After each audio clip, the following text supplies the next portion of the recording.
Pessoal, dando continuidade às nossas aulas, né? Então, vou introduzir o conceito, você já deve ter ouvido falar disso no ensino médio, né? Das propriedades coligativas, só que nós vamos fazer algumas considerações, vamos dizer assim, teóricas, bastante interessantes, né? Então, vamos lá. O, o que são propriedades coligativas, né? Quando você dissolve um determinado soluto num solvente, você forma uma solução, né? E essas propriedades coligativas, elas dependem da concentração das partículas do soluto na solução, mas não depende da natureza do soluto. Isso quer dizer o quê? Não depende se o soluto interage mais ou menos fortemente com as moléculas do solvente. Né? Nós vamos ver mais adiante que, no caso da lei de Raoult, há desvios positivos e negativos em função da interação, mas não é o que causa a mudança, ou não é o que causa a propriedade coligativa, né, quando nós falarmos da tonoscopia. Né? Bom, nós vamos estudar quatro propriedades coligativas: o abaixamento da pressão de vapor, ou tonoscopia, que já está aqui, né? A elevação do ponto de ebulição, o abaixamento do ponto de congelamento e a pressão osmótica, né? Esses fenômenos dependem da diminuição do que a gente chama de tendência de escape das moléculas do solvente, né? Quer dizer, o fato de você ter um soluto dissolvido no solvente altera essa tendência de escape das moléculas do solvente, né? Certo? Então, o soluto é que causa essas propriedades coligativas. Então, vamos ver o primeiro delas, o abaixamento de pressão de vapor. Então, vamos ver o que é exatamente a pressão de vapor. Deixa eu botar aqui uma figurinha aqui, né? Uma imagem aqui da pressão de vapor. Então, veja, aqui eu tenho três situações, né? Eu tenho um líquido, né? E esse líquido está em equilíbrio com uma fase vapor. Aqui não está bem explícito, mas aqui tem que ser fechado, né? Um sistema fechado. Né? Então, o que acontece? Passado um tempo, moléculas do solvente escapam para a fase gasosa e, em algum momento, esse sistema entra em equilíbrio. Então aqui eu tenho em três temperaturas diferentes. Veja, a 20 graus centígrados eu tenho uma pressão de vapor de 18 milímetros de mercúrio. Né? Se eu aumento essa temperatura para 50, né, veja que as moléculas, as bolinhas azuis aqui, representam moléculas da molécula de água. Né? Quando eu tenho a 50 graus, veja, esquematicamente eu tenho mais moléculas de água na fase gasosa e a pressão, olha que interessante, a pressão se multiplicou por 5, né, passou de 18 para 90 milímetros de mercúrio. E quando eu tenho 100 graus centígrados, que é a temperatura é o ponto de ebulição normal, o que é o ponto de ebulição normal? Sob pressão de uma atmosfera, eu tenho exatamente 760 milímetros de mercúrio, que é uma ATM. E olha a quantidade de moléculas, né, que muito maior. Então, é uma propriedade que depende, né, da temperatura. Deixa eu ver se eu tenho algum outro esqueminha aqui, mais aqui. Deixa eu mostrar esse aqui, né? Certo? É um êmbolo móvel, tem uma fase inicial, né? Eu deixo ele entrar começa a evaporar, ele exerce uma força e empurra o êmbolo para cima, né? É uma fase intermediária. Quando entra em equilíbrio dinâmico, né? O que é o equilíbrio dinâmico? Quando uma molécula sai da fase líquida para a fase gasosa, uma retorna da fase gasosa para a fase líquida. Né? Então é um equilíbrio dinâmico. Então é isso que é pressão de vapor, é a pressão exercida, né, sobre uma determinada temperatura de um determinado solvente. Né? Então tudo isso que eu falei está escrito aqui também. Né? Ok? Então vamos lá. Então aqui eu tenho uma tabelinha a 25 graus centígrados da pressão de vapor de várias substâncias, né? É dado em torr ou milímetro de mercúrio, numericamente é o mesmo, né? Então, para o benzeno, para o etanol, para o mercúrio, para o metanol e para a água. Veja que a pressão de vapor da água, a exceção aqui do mercúrio, né, que é um metal e é um elemento de partícula muito denso, né, a molécula de água tem uma pressão de vapor pequena. Isso por quê? Por causa, aí sim, ela é água pura, as interações são importantes, as interações são fortes, né, do momento de dipolo e o dipolo permanente da molécula de água, né? Ok? Então, para a gente falar do efeito do soluto, nós assumimos que o soluto é não volátil. Por que isso?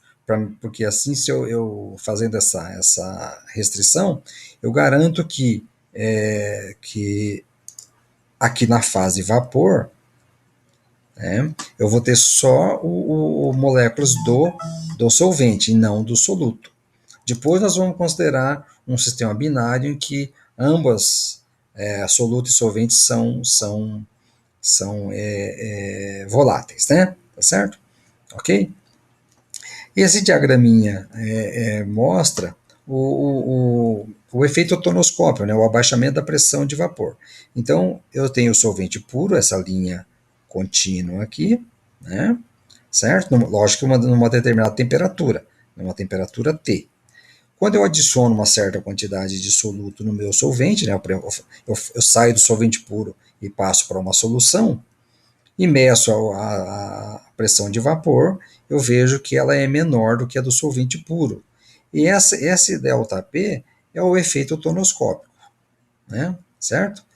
E numericamente a gente pode calcular lógico, obviamente tendo dados experimentais, né? Podemos calcular esse abaixamento da pressão por uma lei conhecida como lei de Raoult, né? A lei de Raoult é expressa da seguinte maneira. Vamos pensar aqui, ó, eu tenho uma solução de um soluto, que eu vou chamar de componente 2, e é não volátil. E um solvente volátil, que eu vou chamar de componente 1. Então, a pressão da solução é igual à fração molar de X1, né, do componente 1, solvente, multiplicado pela sua pressão de vapor quando ele é puro. Se x1 é igual a 1, a pressão, você tem solvente puro e não tem solução, né? Então, o valor máximo da fração molar é 1. Numa solução, a fração molar de qualquer um dos componentes é menor que 1. Né? Então, essa diferença é o abaixamento da pressão. Então, pressão da solução, pressão de vapor da solução, P1 zero, né, com esse degrauzinho aqui, né, é a pressão de vapor do solvente puro, e X1 é a fração molar do solvente na solução. Né? Bom, se o meu sistema é binário, a gente sabe que a soma da fração molar X1 com X2, né, solvente e soluto, tem que ser igual a 1. Então, x1 é igual a 1 menos x2. Então, vamos substituir esse valor nessa expressão, né?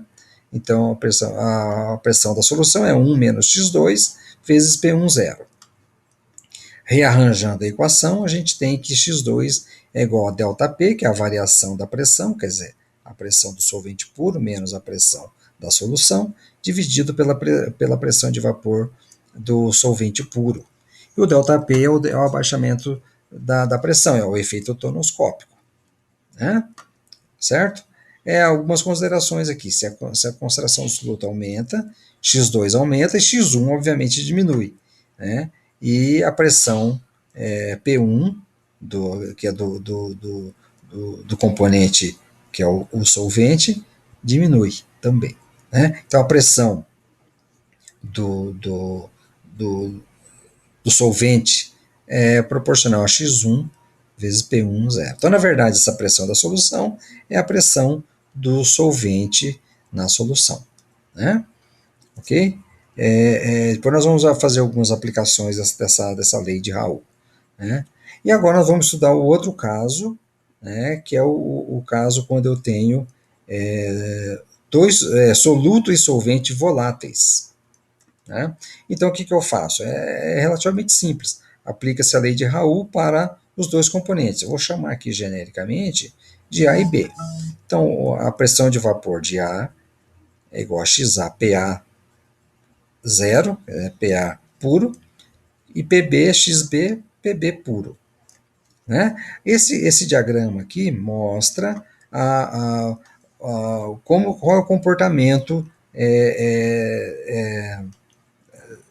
dos dois componentes voláteis. Então, aqui ó, no eixo da abscissa, eu vou colocar, no caso aqui, a fração molar do componente A. Então, ela vai de 0 a 1. Então, eu poderia colocar ao contrário aqui, indo de 0 até 1, a do XB. Né?